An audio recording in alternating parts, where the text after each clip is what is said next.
The Henderson Claim. The sun hung low over the western prairie as Sarah Mackenzie checked the revolver one final time. Her hands were steady despite the fear coiling in her stomach like a cold snake. Around her, the homestead hummed with quiet preparation. Weapons cleaned and loaded, positions discussed in hushed voices, every detail of the plan reviewed until it was etched in everyone's minds. "We leave in 20 minutes, her father said, emerging from the soddy.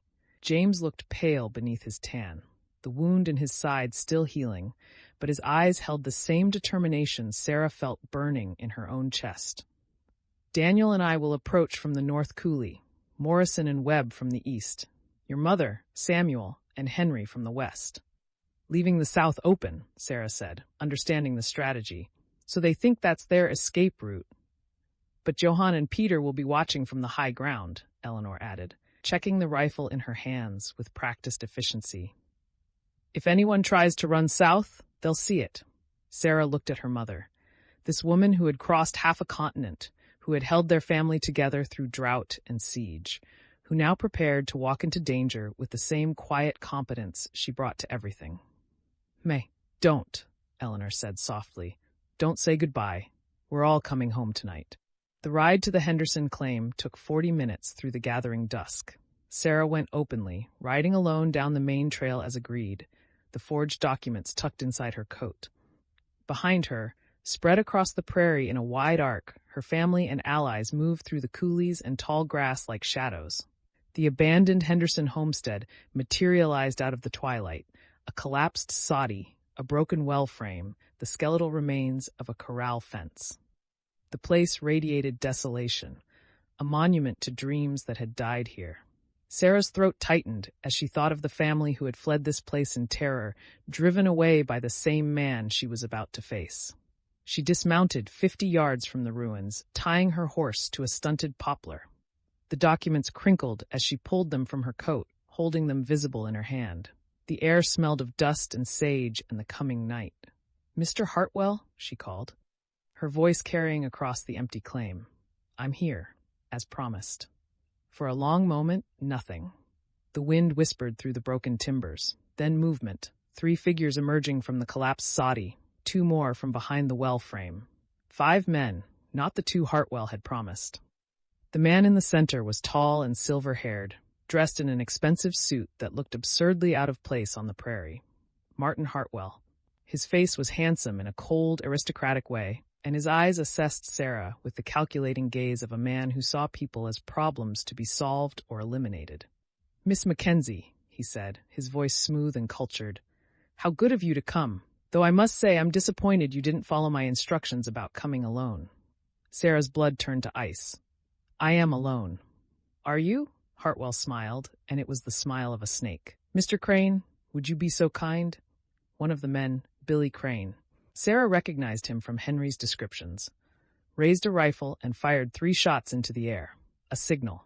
From the south, where no one was supposed to be watching, riders appeared. 6 of them, spread in a line, cutting off the escape route. From the east, where Morrison and Webb should have been positioned, 3 more. Sarah's heart hammered. They'd been outmaneuvered. Somehow, Hartwell had known. "You see, Miss Mackenzie," Hartwell said, walking closer, "I've been doing this for a very long time. Longer than you've been alive. Did you really think I wouldn't anticipate your little ambush?" "The documents," Sarah said, fighting to keep her voice steady. "You wanted the documents." "Oh, I'll take those," Hartwell said. "But I'm afraid the price has changed. You see, you've caused me considerable trouble.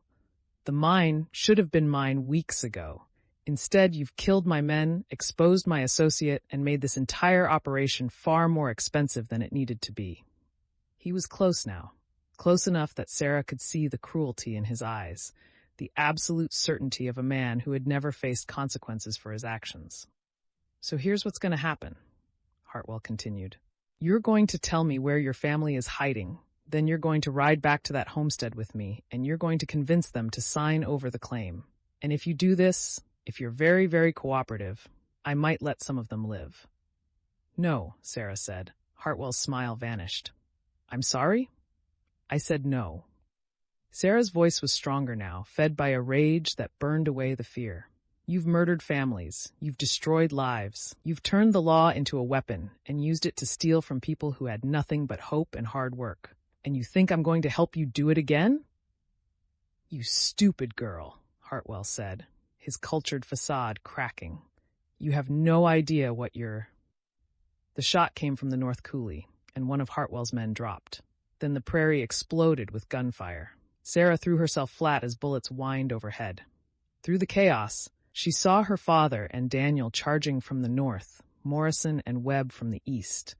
Not where Hartwell had expected them, but from positions they'd shifted to after spotting his counter-ambush. Hartwell's men scattered, some returning fire, others running for their horses. But they'd been caught in the open, and the Mackenzies and their allies had cover and the advantage of surprise. "Fall back!" Hartwell screamed. "To the horses!" But the south was no longer clear either. Johann Schmidt and Peter Reed had moved forward when they saw Hartwell's riders, and now they poured fire into the fleeing men from the high ground. Sarah scrambled behind the well frame, her heart pounding, her hands shaking as she drew her revolver. A man appeared around the corner, Billy Crane, his face twisted with rage, and she fired without thinking. The bullet took him in the shoulder, and he went down, cursing. Then Daniel was there, pulling her behind better cover, his face streaked with dust and fierce with protective fury. "Stay down!" The gunfight lasted minutes, but felt like hours. When the smoke cleared, 3 of Hartwell's men lay dead, 4 more wounded and disarmed, 2 had fled into the prairie darkness. And Hartwell himself knelt in the dirt, Constable Morrison's rifle pressed to the back of his head. "Martin Hartwell," Morrison said formally, "I'm arresting you for conspiracy to commit murder, attempted murder, fraud, and about 15 other charges I'll think of on the ride back to Medicine Hat." James emerged from the coulee, moving stiffly but with his rifle ready. His eyes found Sarah's, and the relief in them made her throat tight. "You all right?" he asked. "I'm all right, Pa." Eleanor appeared from the west with Samuel and Henry Blackburn, all 3 unharmed. The relief of seeing everyone alive made Sarah's legs weak. Hartwell looked up at them, his expensive suit torn and dusty, his silver hair disarranged. For the first time, his composure cracked completely. "You can't prove anything," he said. "I'm a respected attorney. You're just homesteaders. No one will believe." "We have your men," Henry Blackburn said, stepping forward, "and they're already talking, offering testimony in exchange for lighter sentences. They've confirmed everything. The murders, the conspiracy, your orders. It's over, Hartwell." "The consortium will protect me," Hartwell said desperately. "They have connections, influence. The consortium is about to discover what happens when their hired killer gets caught red-handed trying to murder witnesses," Blackburn said. "They'll abandon you so fast your head will spin. Men like you are useful only as long as you're successful. The moment you become a liability, you're nothing." The truth of it showed in Hartwell's eyes, the dawning realization that he'd been beaten, that his careful plans had unraveled, that the people he'd dismissed as ignorant farmers had outmaneuvered him. Sarah walked over to where he knelt. She still held the forged documents in her hand, and she let them flutter to the ground at his feet. "Those aren't real," she said quietly. "The real evidence is already filed with the territorial authorities in Calgary. Has been for 2 days. This was never about making a deal. It was about making you show yourself, making you prove what you are where witnesses could see it." Hartwell stared at her with pure hatred, but beneath it was something else, a kind of baffled incomprehension that he'd been beaten by a 17-year-old girl. "Take him away," Morrison said. As the constables secured the prisoners, Sarah felt Daniel's hand find hers in the darkness. She held on tight, letting herself lean against him for just a moment. "It's over," he whispered. "It's really over." But even as relief flooded through her, Sarah saw her father standing apart from the others, staring east toward Medicine Hat. His face was troubled, and when he caught her looking, he walked over. "What's wrong?" Sarah asked. "We won. Hartwell's arrested. His men are captured or scattered. The consortium's finished." "Maybe," James said slowly. "But Hartwell said something that's bothering me. He said the consortium has connections, influence. Men with that kind of money don't give up just because one of their hired killers gets arrested." "What are you saying?" "I'm saying we need to be careful. Hartwell was the sword, but someone else was holding the handle. Until we know who's really behind the consortium, the names, the money, the power, we're not safe. We've won the battle, but the war might not be over. Eleanor joined them, and Sarah saw the same worry in her mother's eyes. He's right, Eleanor said. Men with enough money to buy lawyers like Hartwell and hire killers don't just accept defeat. They find other ways. Henry Blackburn approached, his expression grave. I've been investigating the consortium for 2 years, he said. Hartwell was my best lead to the men at the top. With him arrested, they'll know I'm close. They might decide it's cheaper to eliminate the problem, meaning all of us, than to keep fighting legally. So what do we do? Sarah asked. We document everything, Blackburn said. Every name Hartwell's men give us, every connection we can trace. We build a case so solid that the consortium's members have no choice but to expose themselves trying to defend against it. And we do it fast before they can regroup. How long? James asked. Days. Maybe a week. The moment Hartwell doesn't report back, they'll know something went wrong. Sarah looked around at her family, at Daniel, at the neighbors who had risked everything to help them. They were all exhausted, battered, pushed to their limits.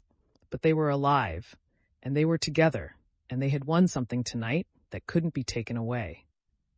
Then we'd better get started, she said. The ride back to the homestead was quiet, each person lost in their own thoughts. The prisoners traveled bound and under guard, Hartwell silent and defeated, his men sullen and frightened.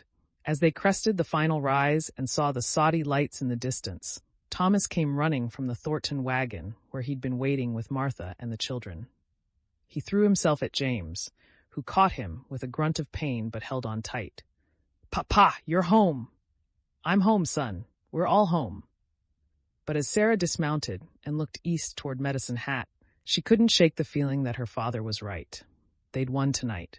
They'd captured Hartwell and broken his organization. But somewhere out there, in boardrooms in Calgary or Toronto or Montreal, powerful men were receiving news of this failure. And those men would be making decisions about what to do next. The mine was theirs, legally secured and documented. The evidence against the consortium was growing stronger by the hour. But Sarah had learned something in these months of struggle.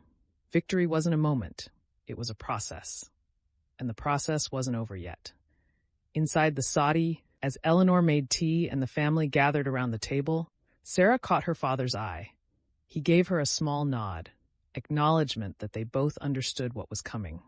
The consortium had lost Hartwell, but the consortium itself remained, and wounded animals were the most dangerous kind. Sarah set her cup down and reached for paper and pencil. If they had a week to build their case, then they couldn't waste a single hour. She began writing down everything she could remember from Hartwell's men, every name and connection, every detail that might help Henry Blackburn trace the conspiracy to its source. Because the battle was over, but the war was just beginning. And this time, they weren't going to wait for their enemies to strike first. This time, they were going hunting.